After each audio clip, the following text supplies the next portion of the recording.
Alright, so you want to learn Mii Swordfighter. Before we get into the nitty gritty though, I just want you to make sure you know why you're doing this in the first place.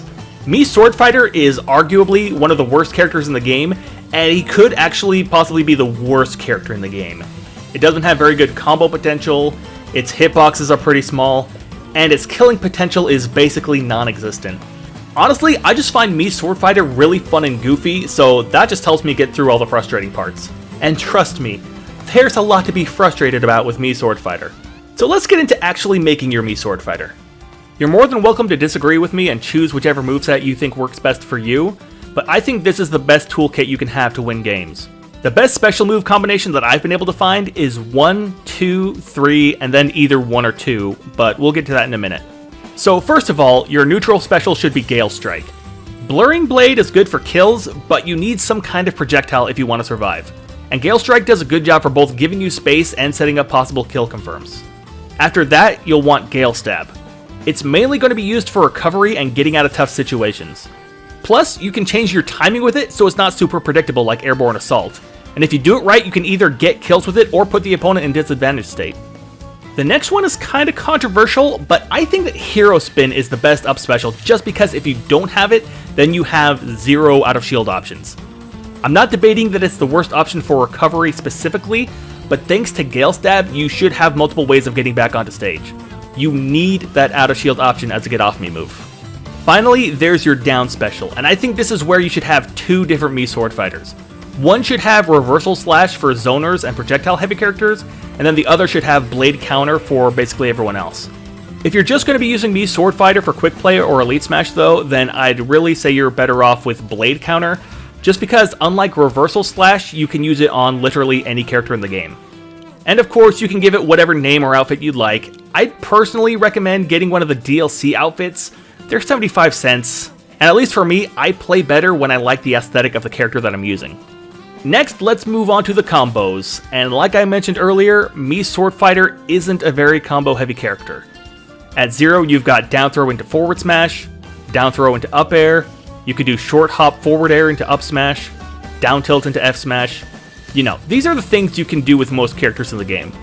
At mid percent, you can start connecting your aerials. It's not super great at connecting, but it does do a good job of getting them off stage. Now, something you can do at any percent is Gale Strike into forward air, or the more optimal version would be Gale Strike into up air or Hero Spin. You can also do down throw or up throw, but just remember that your opponent will usually be able to jump out or air dodge, so just be mindful of that.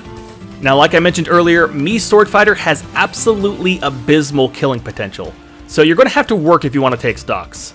Your best killing moves are going to be up air, hero spin, or back air, but up air has the most benefits with the fewest risks. With hero spin, it's super committal, and the opponent could just fall out of it more often than you'd think. And with back air, while it does do a good job of killing, it's going to be super difficult to land. I mean, look at this. Look at how teeny tiny that hitbox is.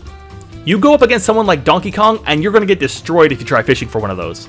Personally, I'd only go for hero spin either when they're in hit stun or if you can land on the top platform in Battlefield. When you're trying to kill, your best options are up air, forward air, Gale Stab, hero spin out of shield, and then either back air or hero spin in the air depending on the situation. Now, did you notice how I didn't mention any smash attacks? Well, that's because Mii Swordfighter doesn't really have any good smash moves. Like, let's take down smash. Look at this. Abysmal.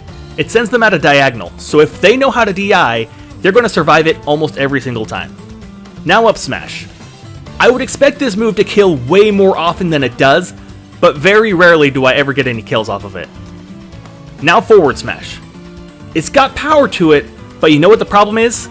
This. Look at that hitbox. Unless they're right next to you after missing a move, you're not going to get anything with this.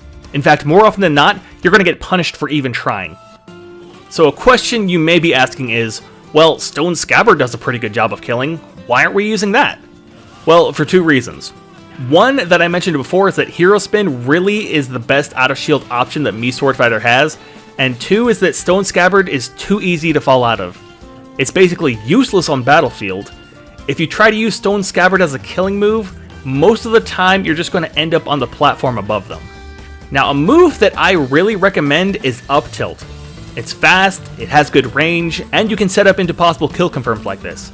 Now remember, these combos aren't true, but if you follow where the opponent's going, you should be able to get plenty of up airs or forward airs. Up tilt is especially good under platforms. If you're ever right underneath someone below a platform, you should just go for up tilts whenever you have the chance. Also, Nair is a good option when you just need something fast. If you're in the air and you're not 100% sure where the opponent's going, you can just pull out a Nair for some quick extra damage. It's not very committal, covers some decent range, so it's a good tool to keep in mind. Next, let's talk about what to do when the opponent is off stage. You need to be very careful when they're below the edge of the stage, because remember, Hero Spin isn't the best at recovering. Let's take a look to give you an idea of how deep you can go. Basically, you have up until the magnifying glass to recover, and of course, that's just on FD. Plus, I don't know if you noticed, but with Hero Spin, once you reach the apex, you can't drift backwards. Here, look at this. Yeah, you can drift a little, but you're basically just stuck wherever you are. So don't use Hero Spin off stage unless you're either trying to recover, or you know you can kill your opponent and you have a stock to lose. If you just want to recover though, you'll want to start drifting towards the ledge before you use your up B.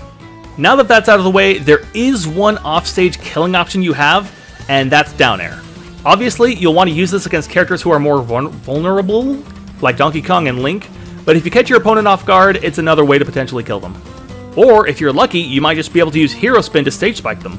But again, that's risky and could end up doing the exact opposite of what you wanted. Finally, let's talk about when you're in neutral. Your best move by far is going to be Hero's Gale. You're going to want to spam the crap out of it. It's got a big, lingering hitbox, and it's a great way to put some space between you and the other guy. Plus, if you jump, you'll notice that the tornado drifts downward. This means that when the other player jumps, you can put them in situations where they won't be able to avoid it, and then possibly be able to combo into one of your aerials. The main thing to worry about is that it is committal, so if your opponent jumps over it, then you're more than likely going to get punished. That's why it's important to keep a good distance between you and the opponent so that if they do jump over it, you'll still be fine.